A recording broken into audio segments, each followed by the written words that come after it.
Hi, and welcome to another program that I've created for the candidates. This one, we're going to handle the 10 common mistakes that candidates make when they go through the interview process. Look, this is quite important because remember, outcome number 5, communication, effective communication, is one of the outcomes that will be evaluated during your interview process. So you need to really get this down and you need to get this right. But let's look at the 10 common mistakes being made by candidates more often than not. Now, the first one is a weak structure and a lack of alignment with the 10 or the 11 outcomes of ECSA. So what the common mistake here is, the presentation that you do does not explicitly link your actions and your activities on the various projects that you work with 11 outcomes. With other words, you don't address the 11 outcomes properly. It's as simple as that. How do you fix that? Well, you need to clearly structure your presentation around how your work demonstrates competencies on and in every single outcome. So that's important. 11 outcomes, if you don't cover that, you're not going to be successful. It's simple as that. Then insufficient technical depth. Big mistake, being too high level or too vague about technical aspects. How do you fix that? Get into depth. Show the specifics. Show the calculations. Show your method of thinking. Go beyond the overarching part of what you're doing. So what is key here is your ability to show 3 things. That you can identify a problem, that you can solve that problem, and that you've used your contextual and IPT knowledge to solve that problem. So the first 2 are very, very important. Number 3, overloading with too much information, trying to cram too much or too many projects into 15 minutes. That's a problem, and it leading to a rushed presentation. Remember, you've only got 15 minutes. The solution I suggest here, rather not focus on all of the projects, but focus on 2 or 3 key projects that are really, really unique from a problem-solving point of view and from other aspects as well. And then also illustrate the concept of the implementation, what happened there. Number 4, poor time management. We all know that. You've got 15 minutes. 15 minutes is nothing in comparison to the 5-10 years of experience that you've had. Look, it takes about 5.5 years to become professionally registered. Now, the problem that you sit with, remember the interviewer is also going to time you. You've got 15 minutes. So some will stop you if you go beyond 15 minutes. Doesn't always happen, but that possibility might be there. So rather structure your time management to 2 minutes in the intro, to spend 2 minutes on the intro, 10 minutes per project, and then 3 minutes conclusion. And when I say 10 minutes, I mean all of your projects in 10 minutes, or the 3 or 4 that you're going to highlight. Talk to those ones and focus on those ones. Then, number 5 is the lack of critical reflection and engineering judgment. This is now outcome 9 and 10 again. So if you merely describe what you did rather than why and how, then you're going to have a problem.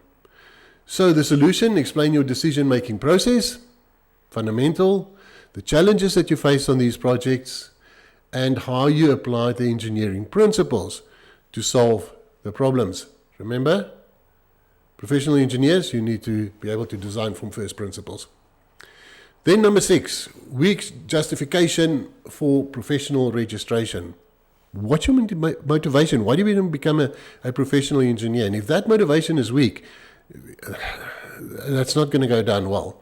So the mistake is not clearly explain why you want to be a PR Eng or PR Tech Eng or PR Techni and how it fits into your career goals.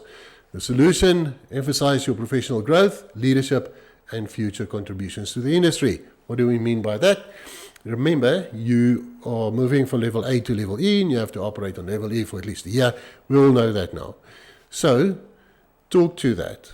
Talk to your remuneration, your professional conduct, the confidence that the public have in you, the status, the international mobility, the career growth, the ability or the position to be a mentor one day and mentor candidates. Those are all good things that you can bring in.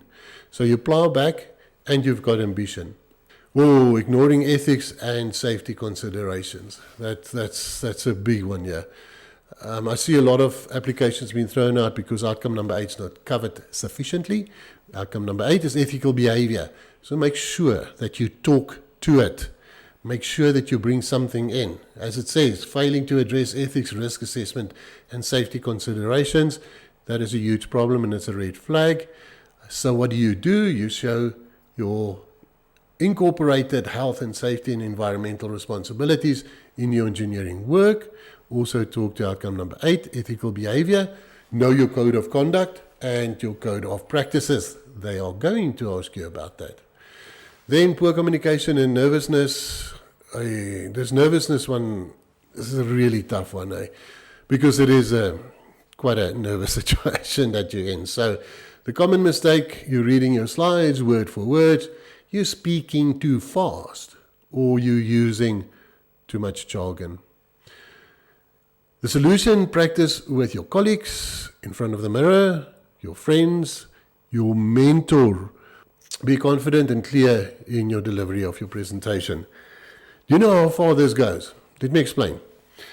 I have had a candidate that was so nervous when they went into the interview that literally hit a blank and couldn't think properly and therefore couldn't answer the questions from the interviewers properly and obviously were then refused.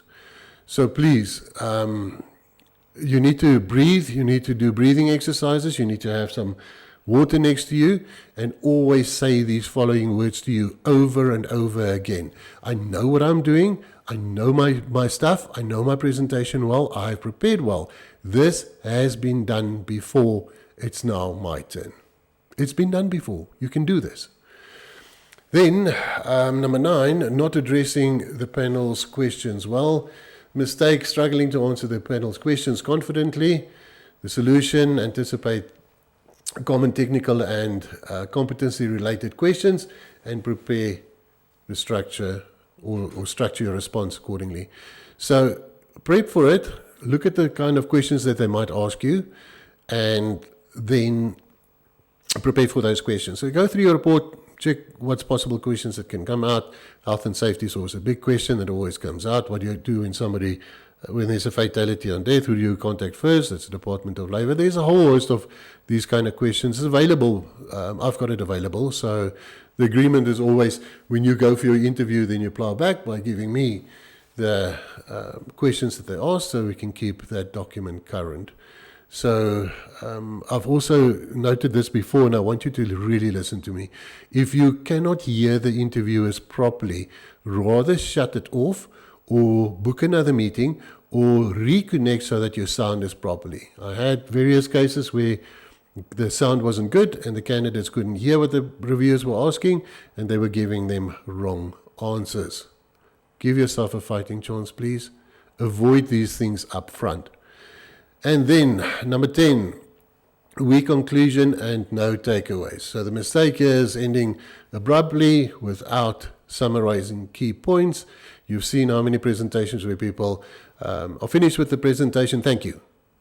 Okay, now what now? Thank you for your time. Can I please reinforce the following key takeaways? So you can summarize, you can reinforce why you want to be a professional engineer. I actually suggest that you put that at the end because it's a nice positive note to end on. So also, when you summarize it, summarize the 11 outcomes. Summarize the progression and the responsibility levels that you've covered from level A to level E. And when that is now well off-rounded, then you can thank the panel and invite questions. Right. So I hope that helps. It should. Your presentation is your showcase, so please make use of it and make it really, really good. It goes a long way in the interview process.